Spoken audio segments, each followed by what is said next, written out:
প্রিয় দর্শক বন্ধুরা, এই চ্যানেলে সবাইকে স্বাগত জানাই।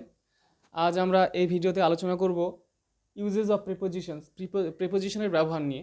সবার প্রথমে আমরা আলোচনা করব বাই প্রিপোজিশনটির ব্যবহার নিয়ে। তো কত রকমভাবে আমরা বাই প্রিপোজিশনটি ব্যবহার করতে পারি সেটা কতগুলো উদাহরণের মাধ্যমে আমরা আলোচনা করে নেব। সবার প্রথমে যে উদাহরণটি রয়েছে সেটি হলো the work was done by Ravi. রবির দ্বারা কাজটা করা হয়েছিল। এবারে আমরা বাই প্রিপোজিশনটা কার আগে ব্যবহার করলাম? রবি। এখানে রবিকে কর্তা, তাহলে আমরা কর্তার আগে কর্তা বোঝাতে আমরা বাই প্রিপোজিশনটা ব্যবহার করি। এরপরে আমরা 2 নম্বর উদাহরণে চলে যাব। It is 10 o'clock by my watch. এখন আমার ঘড়ি অনুযায়ী 10টা বাজে। এইবারে বাই প্রিপোজিশনটা কার আগে ব্যবহার করলাম আমরা? মাই ওয়াচ, আমার ঘড়ি।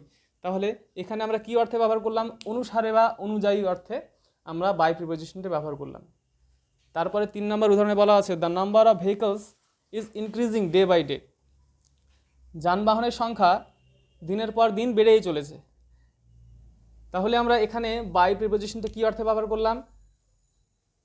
ধারাবাহিকতা বোঝাতে বা এই দিনের পর দিন ক্রম বোঝাতে আমরা বাই প্রিপোজিশনটা ব্যবহার করলাম। এইবারে 4 নম্বর উদাহরণটি আমরা দেখে নেব। He travels by train or bus or car. সে ট্রেন বা বাস বা গাড়িতে করে যাতায়াত করে বা ভ্রমণ করে। এবারে আমরা এখানে বাই প্রিপোজিশনটা কার আগে ব্যবহার করলাম?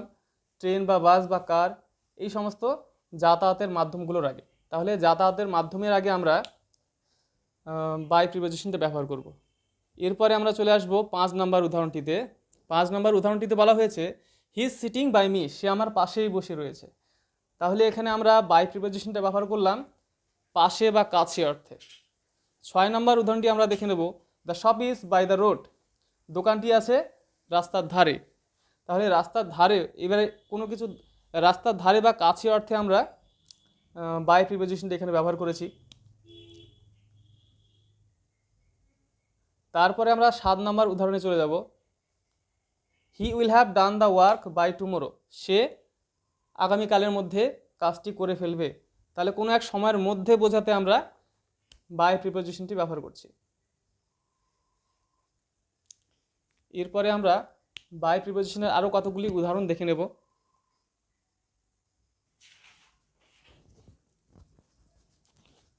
আচ্ছা, এরপরে আমরা 8 নম্বর উদাহরণটি দেখে নেব। 8 নম্বর উদাহরণে লেখা রয়েছে he is taller than me by 2 inches. সে আমার তুলনায় 2 ইঞ্চি লম্বা। তাহলে এখানে আমরা পরিমাপ বোঝাতে গিয়ে বাই ব্যবহারটা করলাম, বাই প্রিপোজিশনটি ব্যবহার করলাম। এইবারে আমরা 9 নম্বর উদাহরণটি দেখব। Rice sells by the kilos. চাল কিলো দরে বিক্রি হয়। এখানে পরিমাপের এককের আগে আমরা বাই প্রিপোজিশনটি ব্যবহার করলাম। তারপরে 10 নম্বর উদাহরণ আমরা দেখে নেব। হি শোর বাই গড। সে ঈশ্বরের নামে শপথ করে বলেছিল। তাহলে এখানে শপথ করা অর্থে আমরা বাই প্রিপোজিশনটি ব্যবহার করছি, কারো নামে শপথ করা অর্থে। এবারে 11 নম্বর উদাহরণে রয়েছে I teach the students by examples. আমি ছাত্রদের উদাহরণের মাধ্যমে শেখাই। তাহলে এখানে কিভাবে বা কী মাধ্যমে শেখাই আমরা বা কীভাবে কাজটা হচ্ছে সেটা বোঝাতে আমরা বাই প্রিপোজিশনটি ব্যবহার করলাম। 12 নম্বর উদাহরণটিতে রয়েছে he paid me by cheque. সে আমাকে চেকের মাধ্যমে পে করলো। তাহলে এখানে চেকের মাধ্যমে যদি পে করা বোঝায় বা কাউকে টাকা দেওয়া বোঝায় তাহলে আমরা কি করব? বাই চেক লিখব। কিন্তু টাকার মাধ্যমে যদি হয় তাহলে আমরা কি লিখব? এখানে যদি বাই চেক না থেকে ক্যাশ থাকতো তাহলে কি হতো? He paid me in cash. তাহলে আমরা কি ব্যবহার করব? বাই চেক, কিন্তু ক্যাশ থাকলে ইন ক্যাশ।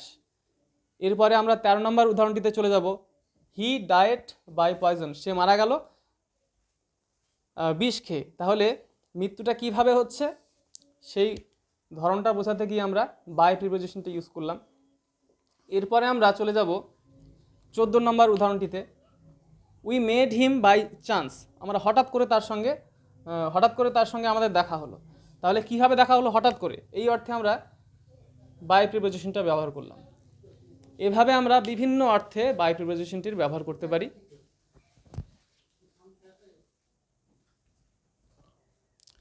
এবারে আমরা আলোচনা করব উইথ প্রিপোজিশনটির ব্যবহার। তাহলে কোন কোন অর্থে বা কোন কোন ক্ষেত্রে আমরা উইথ প্রিপোজিশনটির ব্যবহার করব সেটা একে একে আমরা উদাহরণের মাধ্যমে বুঝে নেওয়ার চেষ্টা করব। সর্বপ্রথমে আমরা যে উদাহরণটি লিখেছি সেটি হলো he lives with his family, সে তার পরিবারের সঙ্গে বসবাস করে। তাহলে সঙ্গে বা সাথে অর্থে আমরা উইথ প্রিপোজিশনটা ব্যবহার করতে পারি। এরপরে 2 নম্বর উদাহরণটিতে রয়েছে she cut the apple with a knife, সে একটা ছুরি দিয়ে আপেলটি কাটলো। এখানে উইথ শব্দটা আমরা কোথায় ব্যবহার করেছি? নাইফ, এই নাইফের আগে। অর্থাৎ কোনো একটা কাজ কোনো একটা যন্ত্রের দ্বারা বা কোনো একটা কিছুর দ্বারা কোনো কিছুর সাহায্যে, কোনো যন্ত্রের সাহায্যে আমরা যখন কোনো কাজ করছি, সেই যন্ত্রটার আগে আমরা উইথ প্রিপোজিশনটি ব্যবহার করব।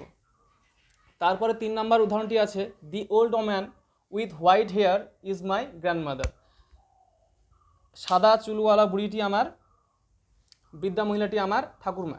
তাহলে এখানে আমরা উইথ প্রিপোজিশনটা ব্যবহার করলাম হোয়াইট হেয়ার এই শব্দগুলির আগে। তাহলে এই উইথ শব্দ উইথ প্রিপোজিশনটি এখানে কী অর্থে ব্যবহৃত হয়েছে? যুক্ত অর্থে, বা ওয়ালা, সাদা চুলওয়ালা বৃদ্ধা মহিলাটি। তাহলে এখানে যুক্ত অর্থে আমরা উইথ প্রিপোজিশনটি ব্যবহার করেছি।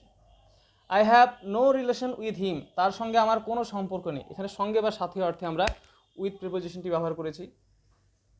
তারপরে 5 নম্বর উদাহরণটি দেখে নেওয়া যাক। He is angry with me, তিনি আমার উপর রেগে আছেন। এখানে আমরা উইথ শব্দটা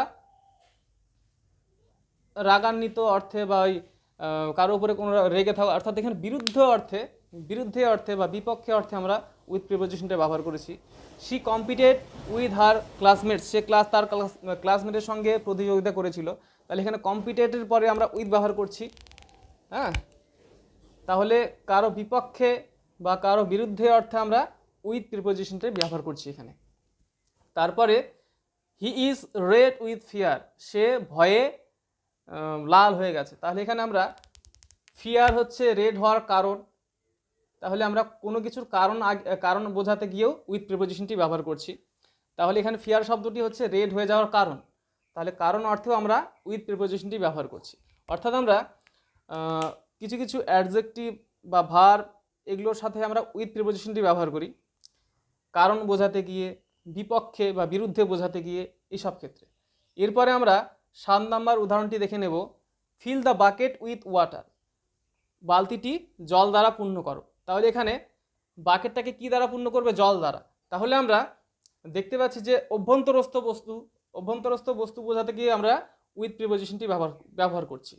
তাহলে কোনো কিছুর মধ্যে কোনো কিছু আছে বা কোনো কিছু দিয়ে কোনো কিছুকে পূর্ণ করবে, এটা বোঝাতে গিয়ে আমরা উইথ প্রিপোজিশনটির ব্যবহার করছি। অর্থাৎ উইথ প্রিপোজিশনটি অভ্যন্তরস্থ বস্তু বোঝাতে গিয়ে